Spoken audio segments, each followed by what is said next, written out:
If you're looking to create, grow, and sustain your wealth, download and subscribe to the Pain Points of Wealth podcast at BeBullish.com with Bob, Ryan, and Chris Payne. It's your podcast for market insights, money tips, and real talk on the economy. Download and subscribe at BeBullish.com. The Rita Cosby Show on the Red Apple Podcast Network. And tonight on the Rita Cosby Show, more details coming out about these two wannabe bombers, these two guys who professed their desire and dedication and appreciation and affiliation with ISIS. Really frightening stuff. An 18 and 19-year-old who have been charged with putting weapons of mass destruction, causing mass harm. They are federal charges. And, of course, really frightening, right by Gracie Mansion during a protest with individuals that were against Zohran Mamdani. And obviously, however you feel about those people that were protesting and some of the vile things that they were saying, suddenly these two guys came upon them and started throwing these devices. And thank goodness for the NYPD that took out those devices, brought in the bomb squad, and now the feds are investigating and also found in a storage locker and a whole bunch of others details, information, residue, plans. They were obviously planning a massive operation. And here's a little bit. This is yesterday during the press conference from FBI Special Agent in Charge, James Barnacle from New York. My name is James Barnacle. I'm the Assistant Director in Charge of the FBI's New York Field Office. Today, alongside our partners in the New York City Police Department and the Southern District of New York, our office has announced federal terrorism charges against Amir Balat and Ibrahim Kayumi. On Saturday, March 7th, these two individuals allegedly threw one suspicious device and attempted to throw another during a protest outside Gracie Mansion. As the Commissioner noted, if it weren't for the bravery of two New York's finest, we could have had a much more tragic incident. Yesterday, on Sunday, March 8th, a third device was recovered from a vehicle on East End Avenue. Upon careful analysis by NYPD bomb techs and FBI Special Agent bomb technicians, it was determined these items were improvised explosive devices, IEDs, designed to inflict serious injury and death to those in the vicinity of the intended blast zone. Both subjects have stated they were inspired by ISIS, a designated terrorist organization, to conduct this attack. Balat and Kayumi sought to incite fear and mass suffering through this alleged attempted terror attack in the backyard of an elected city official. This weekend was just another example of the elevated threat environment we're currently living in. And indeed, elevated threat level in a massive, massive scale. Here is NYPD Commissioner Jessica Tisch talking about how the lights are all going off, that this is really a time for concern. I want to recognize the members of the NYPD who responded on Saturday and in the hours that followed. The officers assigned to that protest who ran toward a lit, improvised, explosive device, the bomb squad technicians who secured and analyzed the devices, the detectives and analysts who worked through the night to develop this investigation, and the countless members of service who helped ensure the security of the people of New York City during a very tense and dangerous situation. The NYPD remains on heightened alert, and our mission is simple, and that is to keep New Yorkers safe. That responsibility belongs to the nearly 35,000 members of this department who stand watch over this city and who are prepared to respond whenever and wherever. And thank goodness that we have the NYPD. Thank goodness we have brave men and women who are running towards danger, because there's obviously, sadly, a lot of it these days. And just a little bit ago, the parents of one of these who is accused, tied to this bombing attack, well, they have spoken out, and it's pretty interesting, because one of the things that they're saying is essentially that they thought their son had killed himself. They said he's the kind of guy that if he's missing for 5 minutes or if he's 5 minutes late for anything, he calls. That's what the father of Ibrahim Kayumi, he's the 19-year-old. Remember, it's an 18-year-old and a 19-year-old. And they said it was highly unusual that they were supposed to see him soon after 10:30 in the morning. They didn't see him. And then they filed a missing persons report. They were worried that he killed himself, which is also interesting. Why would they think that maybe he just went missing or something else happened to him, but that he killed himself? I'm curious what all of you think, how to read that one. And then it turns out he obviously paired up with this other guy. And then they came over the George Washington Bridge, came into New York, and then through these very dangerous devices. And now the father is saying, no, I didn't know anything about it. Maybe they didn't. Maybe they did. We don't know. They say they didn't know anything about it. The attorneys are also saying, at least the attorney for this young guy, the other one, says that they didn't know each other. So did they all meet online, at least these two individuals? And how many more are meeting online, planning sinister plots? It is a big, big concern. And it's something that everybody in law enforcement right now is very troubled by. Meantime, a lot of people are troubled by Zohran Mamdani and the way he's been handling it. He finally put out a statement, and I wanted to read this to you because he went a little further. All right, he put a statement saying, Amir Balat and Ibrahim Kayumi have been charged with committing a heinous act of terrorism and proclaiming their allegiance to ISIS. They should be held fully accountable for their actions. It's an interesting statement because it's sort of disjointed.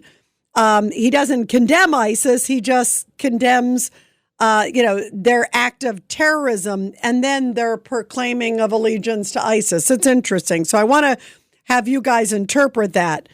And in the meantime, he also continues to be asked by the media, and rightfully so, will you condemn ISIS? Will you condemn these guys' actions? And why did it take so long? Because at first he was blaming white supremacists as opposed to the people who were throwing the bombs. It was clear that they were ISIS sympathizers. And for some reason, Zohran Mamdani acted like it was a trick question.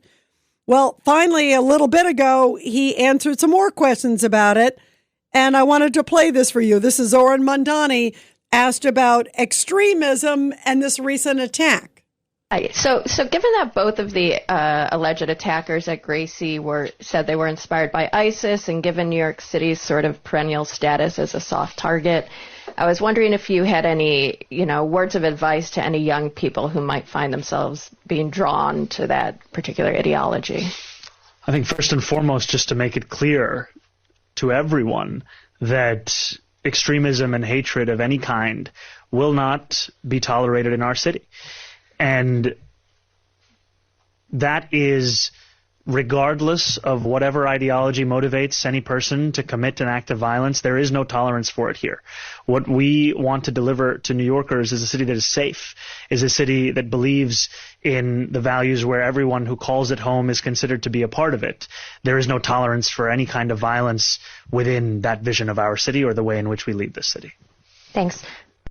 That was a lot of word salad. And if you want people to feel safe, well, then maybe you shouldn't be hosting the guy who is leading these pro-Hamas, anti-Israel protests on college campuses. A guy who said of October 7th, we couldn't avoid such a moment. The bridges toward liberation starts with us, like it was some mission of peace. You got to be kidding me. October 7th, the slaughter of 1,200 people, including Americans, mostly Jews, of course, because it happened in Israel. What a horrible, horrible, despicable comment from that individual who Mamdani continues to embrace and invite over to Gracie Mansion, the people's house. It's the mayor's mansion. That's a preposterous comment. But here is Miranda Devine. We talked with her earlier on Cats and Cosby, and she weighed in on Zohran Mamdani. Zohran Mamdani really missed the moment, didn't he? And I just find it very difficult to understand why it took him 3 goes to actually mention the word ISIS. This was only because the ISIS sympathizers that were arrested for throwing 2 IEDs through 2 homemade bombs at police and protesters outside Gracie Mansion. Only because those were duds was there not just massive carnage and dozens of people maimed and killed. But Zohran Mamdani just tried to downplay it, and he made out that it was just some, white supremacist problem, racism and bigotry. And then he gets around in his second paragraph to talking about, violence has no place in a protest, as if it was just random violence. This was 2 young men who sympathize with ISIS. They are terrorists, and they wanted to commit a terrorist atrocity worse than the Boston Marathon bombing. Yeah, I agree. It wasn't a trick question. It should not have been a difficult question, and it shouldn't have been difficult for him to say, clearly, ISIS sympathizers should have no place in America. We will track you down. We will make sure that you witness and experience the fullest enforcement of the law. I mean, it's not a rough thing to say, but for some reason it was tough for Zohran Mamdani to get there. And Bill O'Reilly says, welcome to the new age of New York. There's a culture in New York City now that's different than even a year ago when Eric Adams was the mayor. And the culture is attracting real radical people into the city. Now, these 2 guys, I don't think there's a lot of thinking behind what they did, and people should just step back. They will never get out of prison. The Fed's sentencing guidelines for terrorist activities are really harsh, and that's not the reason they won't get out of prison, because they're going to have to be isolated or somebody's going to hurt them inside the federal penitentiary. So these guys, I believe, are probably emotionally unstable, but they were part of a group of radical people in America that have lost all sight of right and wrong and of legal and illegal. And they strut around like they can do whatever they want to do. And New York is a magnet for those kinds of people. So is San Francisco. These are the 2 main metro areas that really attract the hardcore. These guys have no idea who ISIS is. If you, Rita, sat down with them and gave them a quiz about ISIS, they wouldn't be able to answer what it is. They're just dopey younger people, probably consumed by social media, but now their lives are over. And I agree with Bill on the last part. Their lives are over, and they should be over. Given what happened, lock them up, throw away the key. What they could have done would have been mass murder. Everybody says that these devices were legitimate devices that could have gone off if the bomb squad didn't get there, if they didn't actually see them throwing these devices and were able to put them out. So thank goodness. And I'm telling you, Zohran Mamdani, he should have invited the cops over for dinner. He should have invited the hero cops over as opposed to Mahmoud Khalil. Then it would have been a whole different story. And I bet you, by the way, Mayor Eric Adams and other past mayors, at least a few of them, would have said, yeah, for sure, let's highlight the hero cops as opposed to the guy who is pro-Hamas and his supporters pro-Hamas and their beliefs. 1-800-848-9222, 1-800-848-9222. We'll take your calls when we come back here on The Rita Cosby Show. The Rita Cosby Show on the Red Apple Podcast Network. At Manhattan University, a graduate degree is not out of reach. You'll gain real-world skills, credentials employers value, and connections to New York City's top companies. Choose from their new Master of Science degrees in healthcare informatics, digital marketing and analytics, business analytics, or financial analytics, all built around hands-on learning and industry partnerships. Graduate ready to lead, not just work. Take the next step at manhattan.edu/graduate. Manhattan University. Lead the future. Spring is packed patios, parties, wedding weekends, and RK Zero Proof keeps you in the mix without the morning after regret. As the original Zero Proof Spirits brand, RK's Warm Molecule gives you that real deal burn of whiskey or tequila with none of the alcohol. 0 calories, 0 sugar, and a whole lot of freedom to enjoy the moment. Sip smarter this season at rkzeroproof.com. That's rkzeroproof.com.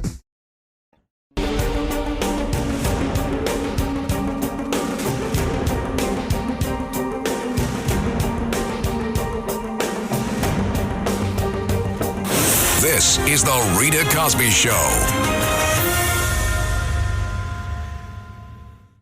And so much happening tonight on the Rita Cosby Show. There are so many new details coming out about these two ISIS sympathizers. And also today, at one point, a number of streets were blocked off. They were checking for a suspicious package. Another one that was found near Gracie Mansion, it turned out to not be anything, thank goodness. But this may be the new normal in many cities across this country. 1-800-848-9222, 1-800-848-9222. And also at the same time, guys, the Democrats are still not supporting the Department of Homeland Security. This has been quite some time now. They're aware that it's holding up TSA, it's holding up funding for the Coast Guard, also for CISA, which is a cybersecurity thing of all things. That's a very big thing because they look at the cybersecurity, they look at profiles online, conversations online, who's talking to who, in terms of if somebody is maybe talking to ISIS, like these two guys apparently were online, where they got radicalized. We also have to find out, did they go to some building? Did they go to a meeting? Was it all online? Regardless, we certainly should have funding. That is 1,000% for sure in the Department of Homeland Security of all times. We need it now. Let's go to Liz in Florida, line 1. Liz, your thoughts tonight? Hi, Rita. I hope you're doing great considering what's happening in our world today. Thank you. You too. I hope so too. I have 2 quick points. If I hear one more time from Mamdani that our city is safe and that we don't need police or to defund them, let him put his money where his mouth is. Give up your security, Mamdani. Give up your protection, yours and your wife, and let him protect himself with social workers. And the other thing is, regarding the media, can you imagine what our country would look like if we had smart and truthful media asking smart questions? And everybody needs to know this. What Caroline Levitt said to them was so powerful. Taking action in Iran, she said you should thank President Trump for basically keeping you safe and alive. Yeah, that's a great point. I heard when she said that, she's like, forget being journalists. You should be thankful as Americans. The Rita Cosby Show on the Red Apple Podcast Network.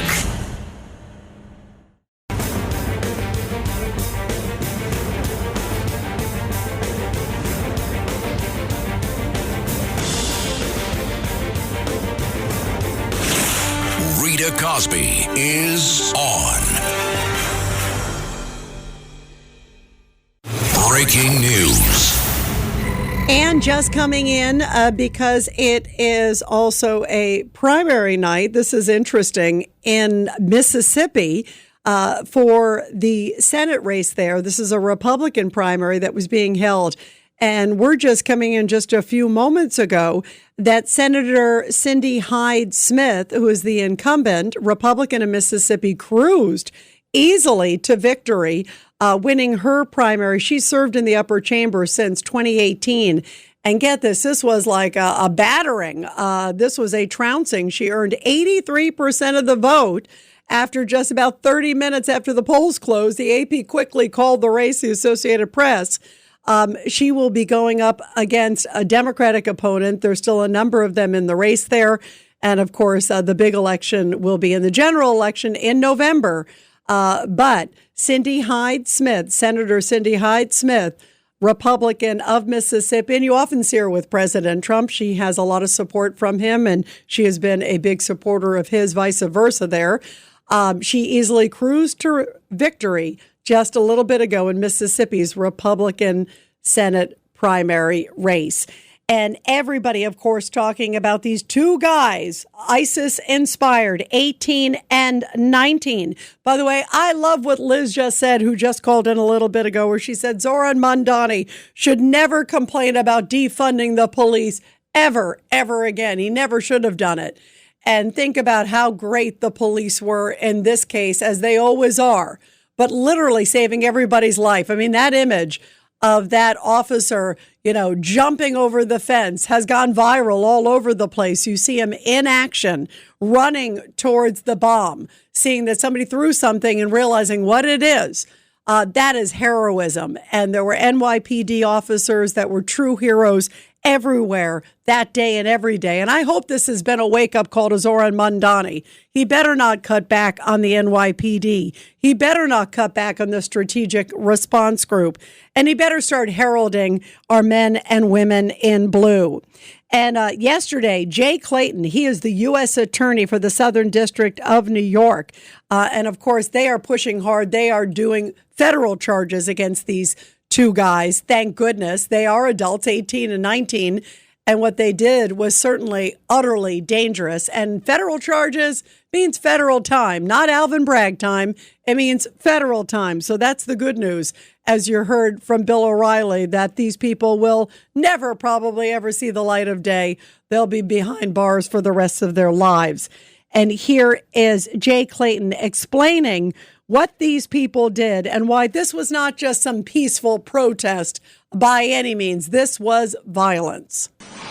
Commissioner Tisch did an exceptional job outlining the facts alleged in the complaint. These were ISIS-inspired actions. And it is chilling that they wanted to do something more than the Boston Marathon, more than 3 deaths. Free speech and peaceable assembly are the bedrock of American democracy. But violence is not protected. And it's not protected protest. It's not protected speech. In New York, violence, particularly violence that has a terrorist bent, violence that is meant to chill free speech, violence that is meant to keep us from assembling peaceably, will be met with swift justice. There is no fooling around. Federal time, federal punishment, federal actions. And these two people, like the attorney for the one saying, oh, he seems like a nice boy. He just got in a little bit of trouble. Are you kidding me? He had a weapon of mass destruction, and they looked like they were planning a lot more. And they were bragging about it, saying they wanted to do more damage than the Boston Marathon bombing, which killed 3 people and injured so many others. These are monsters, and they need to be treated as such. 1-800-848-9222, 1-800-848-9222. Let's go to Norm in Brooklyn. Line 2. Go ahead, Norm. Yeah, hi, Rita. Yeah, I'm reading about these 2 bombers, attempted bombers. All I can think of just looking at them, this is like Bill and Ted's Excellent Satanic Adventure or something. I mean, these guys. I don't know. I just have a feeling that reefer played a part in their life also. Just looking at them, just my general. I mean, I don't know. I might be wrong on that, but no, it very well might have. But they clearly. Do you believe that they didn't know each other and what they just kind of met online and had this even covert? More scary. Yeah. Do you believe that, or do you think that's just sort of an attorney line? Because it's possible because you got enough nuts out there who, just communicate via social media. So it's possible that they're, they're kindred spirits, but they never met. I mean, I don't know. I mean, the FBI will determine that. But all these things, and then I have my mayor Mamdani with his moral equivalating, justifying words, having dinner with Khalil the day after this attempted bombing, and it's just such a horrible message. And I just heard the soundbite you played of him. It's just this moral equivalent. This is no big deal.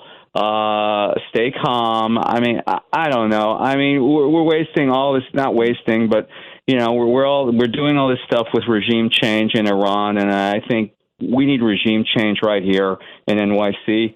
I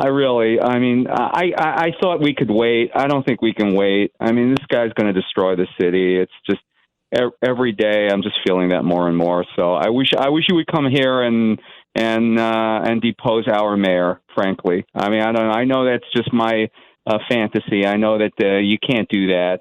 Yeah, well, you can't. But Norm, you know what's interesting, Norm? You know what's interesting? That there are so many things, like you just said. I mean, already some of these comments, the protest outside the synagogue, where his team was blaming, those who were participating inside the synagogue as opposed to the protesters who were blocking the entranceway. The snowball, quote, kids fooling around snowball fight when it was an attack on the NYPD. How about his wife, who apparently liked, there's a story out there that his wife liked 70 different social media posts essentially slamming Israel after October 7th. And that, some of them more vile than the next. It's really shocking that it's someone who is in charge of the biggest city in America and with the biggest Jewish population. And then here's this moment. And the first thing he does is go after the white supremacists. I just keep getting shocked over and over again. And then, like you said, to salt the wound, let's have dinner with Mahmoud Khalil, who he regards as a hero, and a lot of people regard as a vile, disgusting human being. And he comes out and, says, well, he's there because he's, he's against the, genocide in Palestine. He's right on the same page with this Mahmoud, Khalil. And this Mahmoud Khalil said right after October 7th, he said it was a desperate attempt to tell the world that Palestinians are here. In other words, justifying why they did it. They needed the world to see that Palestinians exist, and I guess you kill 1,200 Israelis by doing that. Also, we couldn't avoid such a moment. Too bad, sorry, we had to do what we did on October 7th. So this guy was an apologist for Hamas, and he continued it on college campuses. And what does our mayor do? He hosts them at Gracie Mansion. I mean, that's the people's house. That's the house of the mayor in New York City. And you're putting people like that right after that happened. What do you think is going on there, Norm? I mean, is this an intentional, some of you have written sort of poking the bear, or is it just that he's completely tone deaf? What is it? I don't believe he's tone deaf. I believe the mayor believes in the same belief system. I think that these two idiots around Gracie Mansion, I think they're kindred spirits, and at least I can say that these two morons that were there with the bomb, at least they're honest enough to express their feelings, apparently. But our mayor, he just likes to use these I don't know, word salads, whatever. That he's not saying, yeah, I like these guys, but he is. But Norm, you're right. By not condemning it, it's not. I use the phrase, it's not a trick question, because it isn't. Yeah. It's not a trick question. There's no trick here whatsoever. If somebody says, well, you condemn these two people, it takes 2 seconds. It's obvious that you need to condemn them. So that's why it's really shocking to me. And then, the other day when it came out about his wife, I'm not expecting him to slam his wife, but I am expecting him to slam somebody liking that it was okay what happened on October 7th. And that's what his wife did. And he could have said, you know what, she has her belief system, but let me tell you what mine are. He didn't do that. He just said, nope, she has a right to her opinion. Let's move on. Like it was no big deal. Yeah. Well, he's a true believer. And yeah, he is. What really bothers me is that whatever other remaining Democrats that are out there their silence is acceptance of this thing. Their silence is they're speaking with their silence. Yeah, that's a great point. Their silence is deafening. They should be speaking out. And it feels like no Democrats have the moral courage to do so. I haven't seen any, at least of late. Maybe they're out there or maybe they're not loud enough. But I haven't seen it, and that's really frightening. Please don't, say that this is the new normal in America, because it can't be. I agree with you. It's really troubling, and it shouldn't have to be pushed to even get a hair of condemnation, and we barely have gotten that. Let's go to Rob in Long Island. Line 1. Go ahead, Rob. Your thoughts tonight. Yeah, Rita, as usual, you got a great show. And tell John Catsimatidis you should be on for 3 hours instead of 2, because 2 hours is not enough time. But thank you. I love being with all of you. I'm the lucky one. Thank you. You bet. Just to make a couple of points, why would the mayor condemn this? He's a jihadist. And what I mean by that is that he despises Western civilization. He has nothing but contempt for America. He hates Jews, he hates Christians, and he hates white people. He roots for these two. And by the way, these two are also Islamists. They're Muslims, which Bill O'Reilly failed to mention. They're the same too. They're jihadists. They despise Western civilization. They have nothing but contempt for America. They hate Jews and they hate Christians. And by the way, their parents should be arrested. The FBI should have a SWAT team there, arrest the parents, seize the houses, send them to jail, and then deport them back to their countries. And one other point, Rita, I want to mention, earlier call up, he was talking about immigration, how the laws changed in 1965, which in fact destroyed this country, the demographics and the culture. In 1965, you had 100,000 legal immigrants, and 90% of them came from Europe, from England. That's an extension of this country. That's where we are from. And in 1965, LBJ, Teddy Kennedy, a.k.a. the swimmer, and Bobby Kennedy changed the immigration laws to allow not 100,000, but a million legal immigrants. But what they changed was where they came from. They came from Africa, Latin America, and Asia, 90% from third world countries. After 60 years, what do you think this country is going to turn into? And no one says a word about it. And I can tell you that 99% of the American people have no idea that the immigration laws were changed back in 1965 and what they were changed to. Well, by the way, Rob, you are right about the immigration laws changing. And there are a lot of people. My criteria is, first of all, obviously, it would be good to have people who come to this country that can sustain themselves professionally and their families, because then they're not dependent on our social system and that agree with our values 100%. And most importantly, love this country, won't violate the laws, are compatible with this country. That's, to me, the most important thing. I want to go back to the one other thing you also said, Rob. You talked about the parents, arrest the parents.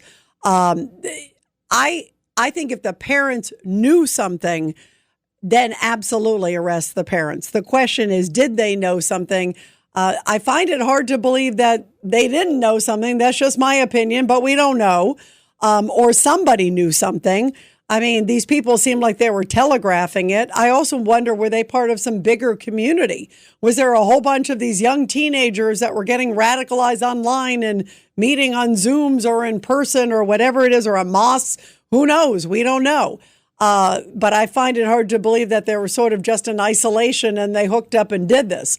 I think that we obviously need to get to the bottom of who knew what and when, and anybody that knew anything. The parents, again, say they didn't know anything. Let's see if they did. Let's see who did. And whoever did, I agree, should be arrested. That's an easy one for me, too. Rob, thank you very, very much. Really interesting discussion. You got to call back on again. 1-800-848-9222. 1-800-848-9222. But first, support our heroes. The Rita Cosby Show presents Support Our Heroes. And this is the Tunnel to Towers Foundation Support Our Heroes segment with a powerful story from Tampa, Florida, where a commemoration ceremony was held at Veterans Park to honor those who served in Operation Desert Storm. Many of the soldiers who served in the first Iraq War said that their contributions they felt had been overlooked because of what happened in Iraq a decade later. By the way, the widow and daughter of Commanding General Norman Schwarzkopf was on hand to recognize and honor the servicemen and women attending. His daughter said he would have loved to have been here again with everybody that he served with, and he would just have a big thank you for everybody who served under his command and made the war such a big success. The U.S. response to Saddam taking over the oil fields lasted about 5 weeks. 700,000 Americans served, with 148 losing their lives on the front lines. And it's beautiful to see veterans being honored for their service and never, ever forgotten, along with their families also as well. And everybody, America's heroes, need your help. And to do it, all you have to do is donate $11 a month to the incredible Tunnel to Towers Foundation. They are the best. Be sure to check them out at T2T.org. That's T, the number 2T.org. The Rita Cosby Show on the Red Apple Podcast Network.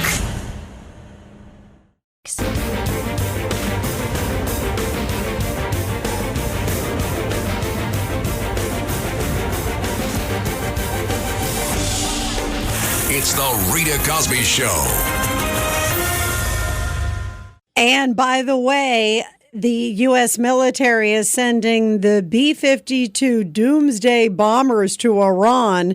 It is one of America's deadliest weapons. It has not been used yet, but there is word that it may be coming into the theater and taking some big action with some big bombing.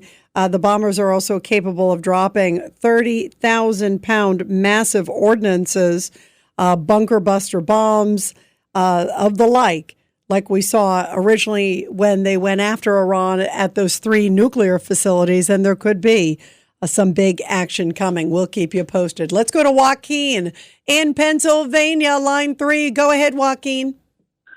Good evening, Rita. I hate to say this, but unfortunately, I can actually see a scary scenario where those guys could get out and could be pardoned. Just imagine you get a bunch of Democrats, that take everything over. Oh, no. And get into the right. Joaquin. And get into the right. You're giving us. I thought I talked about the Doomsday bomb. I didn't know I talked about Doomsday justice. Yeah, well, think about it. I mean, look at Governor Cuomo. He set it up that all those cop killers could get pardoned, okay? But in this case, Joaquin, you get it, right? That it is a federal case, and these are federal charges. But you just hit something really scary. What if somebody of the same mind as Joe Biden came back in? Oh, boy.